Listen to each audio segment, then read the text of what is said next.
இன்றைக்கி 18th மே Saturday. இன்றைக்கி காலையில் பிரேக்ஃபாஸ்ட்டுக்கு வந்து உருளைக்கிழங்கு வந்து குழம்பு வச்சலான்னு வச்சாச்சு. அவர் வந்து சப்பாத்தி தான் கேட்டார். சப்பாத்தி போட்டு கூட ரொம்ப நாள் ஆச்சு. அவருக்கு சப்பாத்தி போட்டு கொடுத்துட்டு நானும் கிருஷ்ணம் வந்து தோசை ஊற்றி சாப்பிட்டுக்கிட்டோம். அப்புறமா பசங்களை கூட்டிகிட்டு அவர் வெளியே போகிறேன்னு சொன்னார். கலெக்ஷன் வேலை இருக்குது, நான் கூட்டிகிட்டு போகிறேன், நீ அதுக்குள்ளே வந்து வேலையெல்லாம் முடிச்சிரு அப்படின்னு சொல்லிட்டு தான் கூட்டிகிட்டு போனார். அவங்கள ரெடி பண்ணி அவங்க அப்பாவோட அனுப்பிச்சிட்டு அதுக்கப்புறமா வீட்டு வேலையெல்லாம் முடிச்சுட்டு மதியம் லஞ்சுக்கு வந்து ரெடி பண்ண ஆரம்பிச்சிட்டேன். ஃபர்ஸ்ட் வந்து ரசம் வச்சாச்சு. அப்புறமா வெண்டைக்காய் பொரியல் வந்து பண்ணிடலாம், ஏன்னா வெண்டைக்காய் சீக்கிரமாக அழுகிடும் அப்படிங்கிறனால வெண்டைக்காய் பொரியல் வந்து பண்ணிட்டேன். கரெக்டாக லஞ்ச் வேலையெல்லாம் முடிச்சு வச்சேன். பசங்களும் வீட்டுக்கு வந்துட்டாங்க. மதிய லஞ்ச் வந்து சாப்பிட்டாச்சு. கிருஷ் எப்பயும் போல் ரசத்தில் தான் சாப்பிட்டான். பாப்பா வந்து கொஞ்சம் ஒயிட் ரைஸ் வாங்கி சாப்பிட்டா.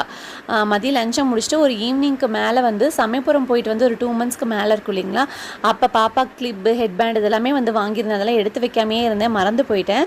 சரி இன்றைக்கி அதை எடுத்துலாம் டப்பாவில் போட்டு வச்சலான்னு வச்சாச்சு. அவ்வளோதாங்க. இது வரைக்கும் என் சேனலை சப்ஸ்கிரைப் பண்ணி சப்போர்ட் பண்ணிக்க ரொம்ப நன்றி. நாளைக்கு அடுத்த வீடியோவில் பார்க்கலாம்.